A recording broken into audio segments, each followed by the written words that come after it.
Hello, everyone. This week, we're going to talk about what caused the Black Wall Street Massacre of 1921.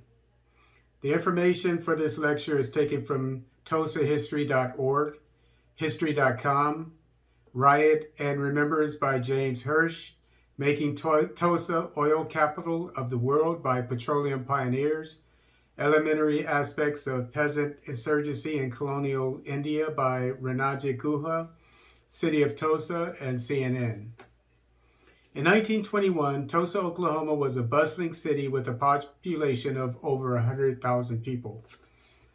In 1905, Tulsa became the quote-unquote oil capital of the world when incredible amounts of crude oil, of sweet crude, were discovered in what later became known as Glen Pool on a Creek Native American reservation.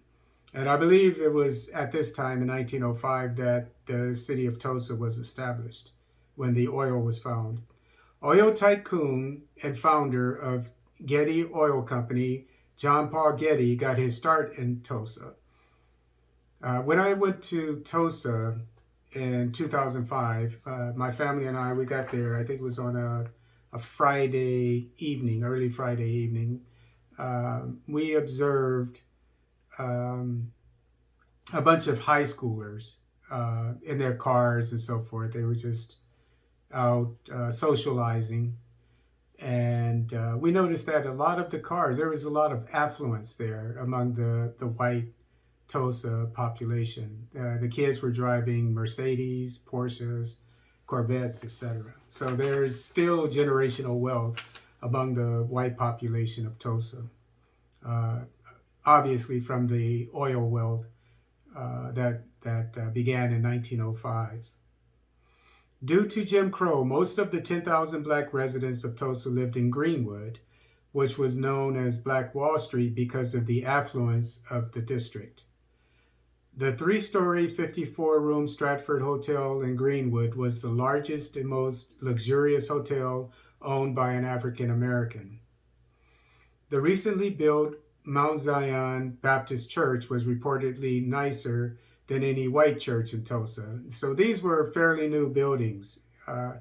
They were luxurious, they were prominent, they were nice. And the reason why they were recently built is because, as I said before, Tulsa was a new city. But in a relatively short amount of time, you notice that the blacks who were separated by Jim Crow were able to establish quite a bit of affluence. The recently built Mount Zion Baptist Church was reportedly nicer than any white church in Tulsa. I mentioned that. During the 1920s, racial tensions were high in the nation because of increased membership in the KKK and because of black men returning from World War I, willing and capable of defending their neighborhoods and families. The jealousy and hatred harbored by white Tulsans manifested themselves for 18 hours in 1921 on May 31st and June 1st. On May 30th, for reasons unknown, after a black man by the name of Dick Rowland entered an elevator in Drexel building operated by a young white lady by the name of Sarah Page, Page screamed, causing Rowland to flee. The police arrested Rowland the next morning and interrogated him. That afternoon, the Tulsa Tribune falsely reported on his front page that Rowland sexually assaulted Page. A white mob formed outside the courthouse demanding the sheriff to hand over Rowland. Instead, he refused and ordered his men to protect him. At 9 p.m., 25 armed black World War I veterans arrived at the courthouse offering to protect Rowland. Meanwhile, some of the white mob tried to break into the local National Guard armory. And we're going to see why they probably didn't have to in a second. At 10 p.m., 75 armed men returned to the courthouse fearing Rowland might be lynched. A local magazine a year before this said that if it was easy and customary for whites in Tulsa to lynch a black person that they felt deserved it. Rumors that black Tulsans were rioting spread throughout Tulsa. And it was even rumored that the owner of the luxurious hotel, Stratford Hotel, started the riot, which wouldn't make any sense at all. According to Ranaja Guha and his Elementary Aspects of Peasant Insurgency in Colonial India, there were different tactics. He observed the insurgency of the Indians when they were colonized by the British. And there were, I think he mentioned about 18 different tactics that they used. He called them aspects. And one of them was spreading rumors, which is obviously what the white people did in Tulsa. And then eventually, right after they spread the rumor, 1,500 people, the mob grew to 1,500 people. And in colonial India, in the mid-1800s, when the British had developed a state-of-the-art rifle whose bullets had to be greased, the rumor was spread that the grease came from the fat of cows, which, to my knowledge, would have offended the Hindu population of India, and it caused riots. And riots were also caused among the Muslims in India, because another rumor was spread that the grease came from pigs, and of course Muslims look at pigs as being unclean. And you have to think, it makes sense that this rumor would be falsely spread, because the bullets, where would the bullets end up? They would end up in the bodies of these people. So it was a very smart false rumor to spread. Gunfire was exchanged, causing the blacks to return to Greenwood as they were greatly outnumbered. Local authorities deputized whites, some of whom had been involved in the violence, to fight against the blacks. Helped by the National Guard, the deputized whites, who were provided guns and ammunition, arrested over 6,000 blacks and placed them in the convention hall and fairgrounds of Tulsa. According to black eyewitnesses, the National Guard used planes to attack Greenwood with turpentine balls, dynamite, and rifles. By the next morning, the white mob had looted and burned 1,256 homes and businesses, including churches, schools, a hospital, and a library of the 35 blocks of Greenwood. So they obviously targeted the institutions of the black town of Greenwood, the churches, the schools, the hospital, and the library. The fact that they looted, they came from another part of town and went to Greenwood, a black town, and looted their homes, shows that they were jealous, and more than likely from a lower class. And the fact that they burned down the towns, it shows that that they were showing white supremacy, because according to white supremacy, in order for white supremacy to thrive, it can't be challenged by black supremacy, which was going on at the time in Greenwood. And if you look at the recent riots, like the LA riots, which was not so recent, it was 30 or so years ago, which I survived. I'm from LA. Most of the blacks and Mexicans and what have you that were looting the Korean businesses, the successful Korean businesses, and other businesses, white businesses or whatever, even in some cases, black businesses.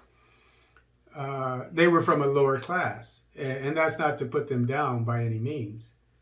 But if they were from the same class or from a higher class, it's unlikely that they would have uh, gone through the trouble of going and looting their homes. It's possible, but it's unlikely. So it's likely that many of the whites in Tulsa were of a lower class than the blacks of Greenwood, Tulsa. 215 more edifices were looted but not burned. The mob forced firefighters to leave Greenwood. The reason why is because they didn't want them to put out the fires. They wanted the town to burn down. Government officials were involved in the destruction of Greenwood. There were eyewitness accounts of people who worked for the government of Tulsa killing unarmed black people.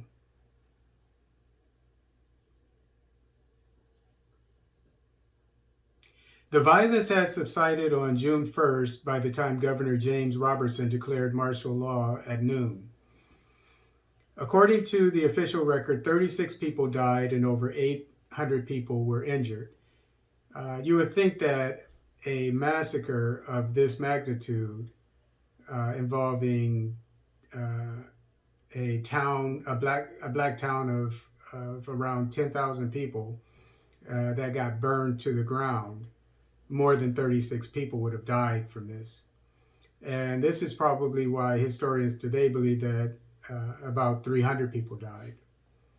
Black eyewitnesses claimed that bodies were buried in mass graves near Tulsa, burned in an incinerator, thrown in the Arkansas River, and thrown down mine shafts outside of town. There were accounts by black people that of the Arkansas River turning red because there were so many bloody bodies in it, and that it smelled foul, obviously because of the decaying bodies. In June of this year, 2021, 27 graves were found at an excavation site during a search for mass graves from the Tulsa race massacre. None of the whites involved in the massacre was arrested. Just hours after the massacre, all charges against Rowland were dropped. The police determined that Rowland likely accidentally bumped into Page on the elevator. And it's very likely that the elevator shook because I've been on elevators that shook. And back then, when the elevator was relatively new, it's likely that they shook even more.